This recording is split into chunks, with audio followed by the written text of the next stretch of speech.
K Raman's emotional education academy. இந்த வீக்கில் நம்ம பார்க்குற ஒரு முக்கியமான ஒரு வீடியோ,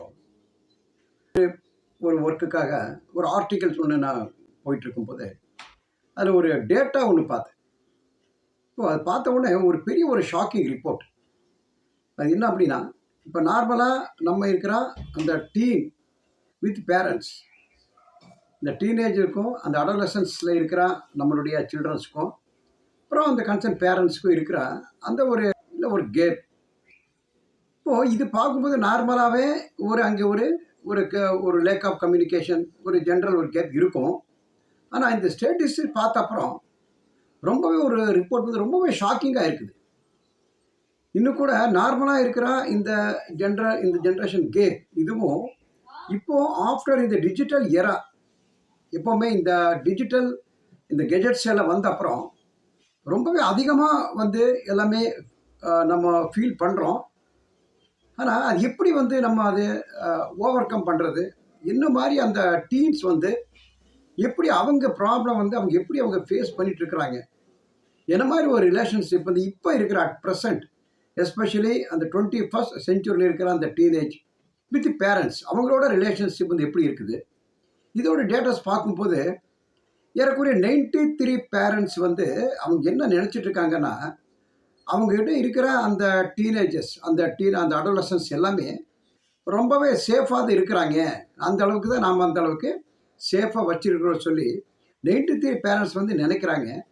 பட் ஆக்சுவல் ட்ரூத் என்னென்ன டேட்டா என்ன சொல்லுதுன்னா, ஒன்லி 59% ஆஃப் டீன்ஸ் தான் அவங்க வந்து அவங்களோட பேரண்ட்ஸ் கூட அவங்க ரிலேஷன்ஷிப்பில் அந்த கம்யூனிகேஷன் வந்து ரொம்ப கம்ஃபர்ட்டாக அவங்க ஃபீல் பண்ணுறாங்க. இப்போது மற்றவங்க என்ன அந்த அளவுக்கு ஒரு ஸ்டேட்டஸ் வந்து இங்கே வந்து நம்ம டேட்டா நம்ம பார்க்கலாம். இப்போது அப்புறம் 44% ஆஃப் அந்த டீனேஜர்ஸ் வந்து அவங்க எப்போவுமே ஒரு பெர்சிஸ்டன்ட் சேட்னஸ்லேயே அவங்க ஃபீல் பண்ணிட்டுருக்குறாங்க. அதே போல் 49% ஆஃப் பேரண்ட்ஸ் வந்து அவங்களுடைய டீன்ஸ் இருக்கு இல்லையா, அடோலசன்ஸ் இருக்காங்க, அவங்களோட சில்ட்ரன்ஸ் இருக்காங்க இல்லையா, அவங்களோட மென்டல் ஹெல்த்து பற்றியும் அவங்களோட ஃபிசிக்கல் ஹெல்த்து பற்றியும் ரொம்பவே அவங்க ஃபீல் பண்ணி ரொம்ப ஒரு ஆங்ஸைட்டியில் ரொம்ப ஒரு ஃபியர்னஸில் இருக்கிறாங்கன்னு சொல்லி இந்த டேட்டா சொல்லுது. அதுவும் கூட பார்த்தோன்னா ஒரு 28% ஆஃப் அந்த அடோலசன்ஸ் மட்டும்தான் அவங்க ஒரு சோஷியல் அண்ட் எமோஷனலாக ஒரு சப்போர்ட்டாக ஃபீல் பண்ணுறாங்க. வீட்லேயோ பேரண்ட்ஸ் கூட வந்து ஒரு கம்ஃபர்ட்டாக ஃபீல் பண்ணுறாங்க. அண்ட் ஆல்சோ சொசைட்டியில் வந்து ரொம்ப கம்ஃபர்ட்டாக ஃபீல் பண்ணுறாங்கன்னு சொல்லிட்டு இந்த டேட்டா வந்து இங்கே நம்ம ரீசெண்டாக அன்பில் நம்ம பார்க்கும்போது கிடச்சிது. ஸோ இதை பார்க்கும்போது எந்த அளவுக்கு நம்ம வீட்டிலையே இருக்கிறோம், நம்ம கூடவே இருக்கிறாங்க, இல்லை எதிர்மே இப்போ ஹாஸ்டலில் இருக்கலாம், வேறு ஒரு காலேஜ் ஸ்டடீஸில் இருக்கலாம், இல்லை ஒரு ஒர்க்கிங் ஹாஸ்டல் இருக்கலாம், இல்லை அந்த பேயிங் கெஸ்ட்டாக இருக்கலாம். ஸோ இந்த மாதிரி இருக்கிற நம்மளுடைய அந்த டீன்ஸ் அவங்களோட அந்த கம்ஃபர்ட் ஜோன் பற்றி நம்ம யாருமே சொசைட்டியில் கவலைப்படுறதுலேருந்து சொல்லணும். ஏன்னா நம்ம நினைக்கிறோம் அவங்களுக்கு வேண்டி எல்லாமே ப்ரொவைட் பண்ணியாச்சு, இந்த கெஜெட் கேட்குறாங்க வாங்கி கொடுத்தாச்சு, அவங்களுடைய அவங்களோட அந்த ரெக்யர்மெண்ட்ஸ் கேட்குறாங்க நம்ம வந்து ஃபுல்ஃபில் பண்ணியாச்சு, இப்படி தான் நம்ம நினச்சிட்டு இருக்கிற வழியா. அவங்களோட இந்த சைக்காலஜிக்கல் நீட்ஸ், அந்த சோஷியல் நீட்ஸ், அந்த எமோஷனல் நீட்ஸ் என்னங்கிறத நம்மளால் சாட்டிஸ்ஃபை பண்ண முடியல. அதை வச்சு தான் இங்கே பார்க்க போகிறோம். பை த பை, நம்ம ஆனந்தகுமார், ஆத்தர் அந்த emotional mind set master coach. இப்போ நம்ம சேனலில் if you are new one அப்படின்னா, இல்லை if you not subscribe already அப்படின்னா யூ கைண்ட்லி சப்ஸ்கிரைப். இந்த வீடியோ ரொம்பவே ஹெல்ப்ஃபுல்லாக இருக்கும்னு நம்புகிறேன். So kindly share with your friends and also if possible you can do it comment also. So அதை வச்சு நம்ம நெக்ஸ்ட் வீடியோவில் என்ன நம்ம பார்த்து போகலாம். ஓகே ஃப்ரெண்ட்ஸ், நம்ம இப்போ வீடியோ போகலாம். பேரண்ட்ஸ் பார்க்கும்போது ஃபர்ஸ்ட் ஆஃப் ஆல் வந்து நம்ம ஆல்ரெடி நோன் எல்லாமே தெரிஞ்ச ஒரு விஷயம் தான், அதாவது கம்யூனிகேஷன் கேப். இப்போது எப்போவுமே ஒரு குறிப்பிட்ட ஒரு ஏஜ் மேல் நம்ம கூட அந்த அளவுக்கு பேசிகிட்டு இருக்கிற அந்த குழந்தைங்க, ஒரு நிமிஷத்துக்கு 1000 கேள்வி இருக்கிற அந்த குழந்தைங்க, ஒரு செட்டன் அடோலசன்ஸ் அந்த பீரியடில் வந்த உடனே அவங்க நம்ம கூட பேசுகிறதையே ஓரளவு ஒரு ஐசோலேட் ஆகிடுறாங்க. ஐசோலேஷன் சொல்ல முடியாது, அவங்க வந்து நார்மலாக நம்ம கூட இருக்கிற அந்த கம்யூனிகேஷன் அதுலேயே நம்மளுடைய பார்க்கணும் ஒரு ஸ்லாக்னஸ் அங்கே வந்துடுது. அப்புறம் ரெண்டாவது பார்த்தோன்னா ஒரு ஜென்ரேஷன் டிஃப்ரென்ஸ். இப்போ நம்மளுடைய அந்த ஆன்சஸ்டர்ஸ் காலத்திலிருந்து ஒரு ஜென்ரேஷன் கேப்னு ஈஸியாக சொல்லலாம். ஸோ இந்த ஒரு ஜென்ரேஷன் கேப்போ, ஏன்னா பேரண்ட்ஸோட அவங்களோட லைஃப் ஸ்டைல், அவங்களோட ட்ரெடிஷன், அவங்களோட பிஹேவியர், ஸோ அவங்களோட ஒரு கஸ்டம்ஸ் கல்ச்சர் எல்லாமே இருந்தால் கூட இப்போவும் நம்ம கூடவே நமக்கு ட்ராவல் பண்ணிட்டு இருந்தாலும் இப்போ இருக்கிற அந்த டிஜிட்டல் எராவிலே அவங்களுக்கு இருக்கிற அந்த ஒரு எக்கனாமிக்கல் பேக்ரவுண்ட், ஒரு எஜுகேஷனல் கொடுக்குற அதோட அந்த பேக்ரவுண்ட் ஆகட்டும், இல்லை அவங்களோட அந்த பியர் குரூப் ப்ரெஷர் ஆகட்டும், இல்லை அவங்க சோஷியல் இந்த ப்ரெஷர் ஆகட்டும், இதெல்லாம் வந்து அவங்க ஒரு பிளண்டடாக இருக்கும்போது நம்ம கூட இருக்கிற ஜென்ரேஷன் ஒரு டிஃப்ரென்ஸும் அங்கே நம்ம இருக்கிற டீன்ஸ் கூட பார்க்கலாம். அதே போல் அவங்களோட இண்டிபெண்டன்ஸ் ஸ்ட்ரகிள் இது வந்து ரொம்பவே இம்பார்ட்டண்ட்டாக படுது. ஏன்னா நம்ம நினைக்கிறோம் வர்றான், சாப்பிட்றான், தூங்குறோம், அவனுக்கு வேண்டி ப்ரொவைட் பண்ணிடுறோம். அவனுக்கு தனியாக ரூம் கொடுத்தாச்சு சார், அவனுக்கு வந்து தனி ஒரு டிஜிட்டல் கொடுத்தாச்சு, அவருக்கு தனி ஒரு லேப்டாப் கொடுத்தாச்சு, எல்லாமே அவர் ரொம்ப ஹாப்பியாக இருக்குன்னு நம்ம நினைக்கிறோம். ஆனால் அவனுக்குள்ளே இருக்கிற அந்த இண்டிபெண்ட் ஸ்ட்ரகிள், அந்த உள்ளே இருக்கிற அந்த இன்டர்னல் கான்ஃப்ளிக்ட் இருக்குது இல்லையா, இவருடைய மைண்ட், பாடி அண்ட் சோல், இது மூணுமே அவனால் ஒரு சிங்க்ரனைஸ் பண்ண முடியல. அதாவது மனம், வாக், காயம்னு சொல்லுவாங்க இல்லையா, இது மூணுமே இல்லை. ஏன்னா உள்ளே ஒன்று நினைக்கிறான், அதை வந்து வெளியில் வந்து வெளிப்படுத்த முடியல. வெளியில் வெளிப்படுத்தினாலும் மற்ற சொசைட்டிலேயோ அவங்க பேரண்ட்ஸும் என்ன நினைக்கிறேங்கிற அந்த ஒரு ஃபோபியா இருக்குது. ஸோ இந்த மாதிரி ஒரு விஷயம் இருக்கும்போது அந்த சோஷியல் ஃபோபியா ஆகட்டும், இல்லை அவனுடைய அந்த கம்யூனிகேஷன், அவனுடைய பேரண்ட்ஸ், அவங்களுடைய ஃபேமிலி பேக்ரவுண்ட் ஆகட்டும், இதெல்லாம் நினச்சி என்ன நினைக்கிறானோ அவனால் எக்ஸ்பிரஸ் பண்ண முடியாத சுச்சுவேஷனில் வந்து அவன் இருந்துகிட்ருக்கிறான். ஸோ இது வந்து அவனுக்குள்ள ஒரு இண்டிபெண்ட் ஸ்ட்ரகிளாக அங்கே வந்து ஃபார்ம் ஆகிட்டு இருக்குது. அப்புறம் பார்க்கும்போது எல்லாமே நமக்கு தெரியும், ஒரு அகடமிக் ப்ரெஷர் இப்போ இருக்கிற நம்மளுடைய எஜுகேஷன் சிஸ்டம் ரொம்பவே அவனுடைய சாய்ஸில் வந்து குரூப்போ இல்லை ஏதோ ஒரு காலேஜில் செலக்ட் பண்ணுவாங்க. ஆனால் அதில் இருந்தாலும் கூட அவனோட ஒரு ஆப்ஷனில் வந்து அங்கே போகிறதுக்கு வாய்ப்பு இல்லை. எல்லாம் அத்தாரிட்டி என்ன நினைக்கிறாங்களோ, அதோட சிலபஸ் என்னமோ, அதோட அகடமிக் ப்ரெஷர் என்னமோ, இதை தான் அவன் வந்து ஃபாலோ பண்ணுறக்குள்ளையா அவனோட ஒரு ஃப்ளெக்ஸி ஒரு ஐட்டமோ, இல்லை அவனுக்கு வேண்டிய ஒரு ஃப்ளெக்ஸி டைம் டேபிளோ, ஒரு ஃப்ளெக்ஸி டைமோ, இல்லை ஃப்ளெக்ஸி சிலபஸோ அந்த அளவுக்கு நம்ம ப்ரொவைட் பண்ண முடியாத காரணத்தினால, நம்மளுடைய சொசைட்டி ப்ரொவைட் பண்ண முடியாத காரணத்தினால அகடமிக் ப்ரெஷர் வந்து ரொம்ப ஜாஸ்தியாக இருக்கிறதுனால இதுவும் என்னாகுன்னா நம்மளுடைய அந்த பேரண்ட்ஸ் டீனுக்குள்ளே அந்த ப்ராப்ளத்தை வந்து அங்கே கொண்டு வர வாய்ப்பு இருக்குது. அப்புறம் பார்த்தோன்னா குறிப்பிட்ட ஒரு பவுண்டரி செட்டிங், அவனுக்கிட்ட ஒரு பவுண்டரி செட் பண்ணி வச்சுருப்பான். அது வந்து ஒரு நெகட்டிவ் ஆஸ்பெக்டில் இருந்தேன்னா இட்ஸ் குட் அண்ட் வெல். ஆனால் ஒரு பாசிட்டிவ் என்வரான்மெண்ட்டுக்குள்ளேயே ஒரு பவுண்டரி செட் பண்ணிவிட்டு அதை வந்து கம்ஃபர்ட் ஜோன் வந்து வெளியில் வராமல் அதுலேயே இருக்கும்போது அவன் ஃபர்தராக லேர்னிங் வந்து அங்கே முடியல. எப்படி ஒரு சாஃப்ட் ஸ்கில்ஸ் வந்து டெவலப்மெண்ட் முடியறதுக்கு அவனால் முடியல.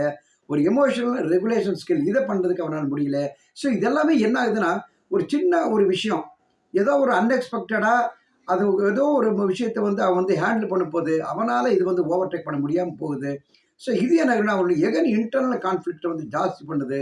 இதுவும் ஒரு பேரண்ட்ஸ் இந்த டீம் கூட கம்யூனிகேஷன் கேப்லையும் ஒரு மெயின் ஒரு ரீசனாக நம்ம இங்கே பார்க்கலாம். ஸோ இந்த பாயிண்ட்ஸ் வந்து நம்ம பாருங்கள். ஃபர்ஸ்ட் ஆஃப் ஆல் வந்து கம்யூனிகேஷன் கேப் எதனால், என்னென்ன கம்யூனிகேஷன் வந்து அவங்ககிட்ட நம்ம பேசுகிற டைம் எடுக்கணும், அவனுக்கு வேண்டிய ஸ்பேஸ் வந்து பேரண்ட்ஸ் வந்து நிச்சயமாக ஒதுக்கி ஆகணும். ஏன்னா பேரண்ட்ஸை ஒதுக்குனா கூட அவன் பேசுகிறதுக்கே ஒரு கேப்பாக இருக்கும்போது அவன் ஒதுக்காமல் இருந்தேன்னா இது வந்து இன்னும் ரொம்பவே ஜாஸ்தியாகிட்டு போகும். அப்புறம் பார்க்கும்போது அவனோட மெயின் வந்து குவாலிட்டி டைம், அது எந்த மாதிரி ஒரு பேரண்ட்ஸ் வந்து என்ன தான் பிஸியாக இருந்தாலும் அவங்களோட ஒர்க் ப்ரெஷர் என்னவா இருந்தாலும் நம்ம அந்த டீனேஜ்களுக்காக ஒரு குவாலிட்டியான டைம் வந்து, அதாவது நம்ம டைமில் அவங்களுக்கு ஒதுக்கிறத விட அவங்களுக்கு எது பெஸ்ட் டைம் எப்போ சொன்னால் அவனுடைய மைண்ட் வந்து ஃப்ரெஷ்ஷாக எப்படி வந்து அவனுடைய மைண்ட் வந்து அக்செப்ட் பண்ணுற கண்டிஷன் இருக்குது, அதை வந்து பேரண்ட்ஸ் உணர்ந்துட்டு நம்ம அது என்ன சொன்னால் அவங்களோட நம்ம பிஹேவியர் போகும்போது, அவங்களோட ஸ்டைலில் போகும்போது, அவனோட டைமில் வந்து ஃப்ளெக்ஸியாக போகும்போது நம்ம ஓரளவு கேட்குறதுக்கு அங்கே வாய்ப்பு இருக்குது. இது வந்து செகண்ட் இந்த சொல்யூஷன் நம்ம எடுத்துக்கலாம். அதுக்கப்புறம் ஓப்பன் கம்யூனிகேஷன் நம்ம ஆல்ரெடி டிஸ்கஸ் பண்ணிக்கிறோம்.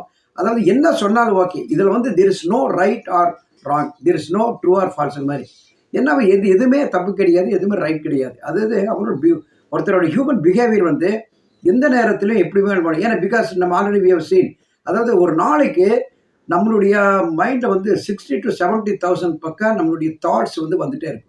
அதில் எதிர் பாசிட்டிவாக இருக்கலாம், நெகட்டிவாக இருக்கலாம், மாடரேட்டில் என்ன வேணால் இருக்கலாம். ஸோ அந்த மாதிரி தாட்ஸ் வரும்போது அதை நம்ம ரெகுலேட் பண்ணுறது ரொம்பவே நம்மளாலே கஷ்டமாக இருக்கும்போது நம்ம அந்த ஆஸ்பெக்ட் அடலசன்ஸ் இருக்கிறவங்க இப்போ இருக்கிற சோஷியல் மீடியா அந்த ப்ரெஷர் ஒரு பக்கம், அப்புறம் நம்மளுடைய எக்கனாமிக்கல் ப்ரெஷர் ஒரு பக்கம், அகடமிக் ப்ரெஷர் ஒரு பக்கம், பியர் குரூப் ப்ரெஷர் ஒரு பக்கம், அப்புறம் எல்லாமே பக்கத்தில் கம்பேரிசன். ஏன்னா ஒரு நல்ல ஒரு பொருள் வந்து ஒரு டிடாக்ஸ்வைடாக ஒரு அடுத்தவங்க வந்து நல்ல ஒரு பொருள் ஒரு ஆப்ஜெக்ட் வச்சுட்டு இருக்கும்போது அதுவும் நமக்கு இல்லையேங்கிற ஒரு டிஸப்பாயின்மெண்ட் ஒரு பக்கம். ஸோ இதெல்லாம் ஒட்டுமொத்தமாக அவனை வந்து ஒரு டிஸப்பாயின்மெண்ட் தள்ளுது. ஸோ அதை உணர்ந்துட்டு புரிஞ்சுட்டு அவன் மேலே ஒரு ஓப்பன் கம்யூனிகேஷன் இருக்கிறது ரொம்பவே அவசியம். அதே நேரத்தில் அவனை முழுசுமே நம்ம அண்டர்ஸ்டாண்ட் பண்ணுறது, அது என்னென்னா just you take as it is, accept as it இஸ்ன்னு சொல்லுவாங்க இல்லையா.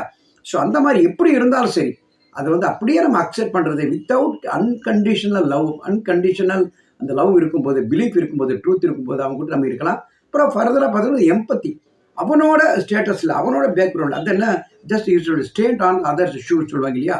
ஸோ அந்த மாதிரி அவங்களோட ஒரு ஸ்டைலில் அவனோட ஏஜில் நம்ம பார்க்கும்போது நிச்சயமாக நம்மளோட வந்து ஒரு ஆக்டிவ் லிசனிங் அங்கே இருக்கிறதுக்கு ரொம்பவே வாய்ப்பு இருக்குது.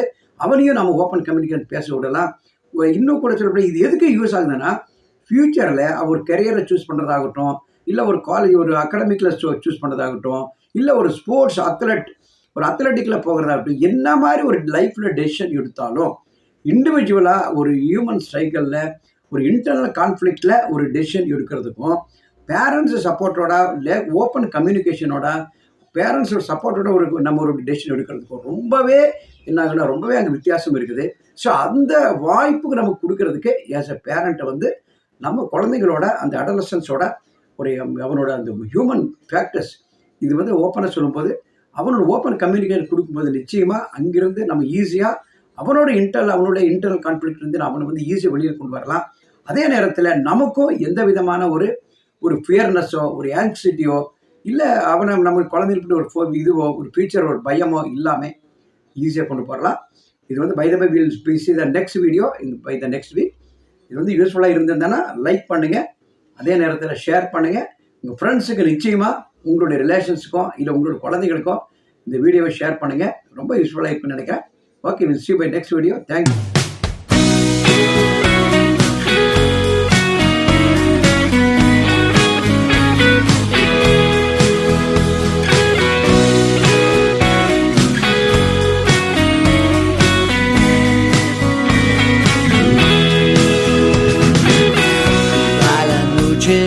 Llega algún día, la sangre está ya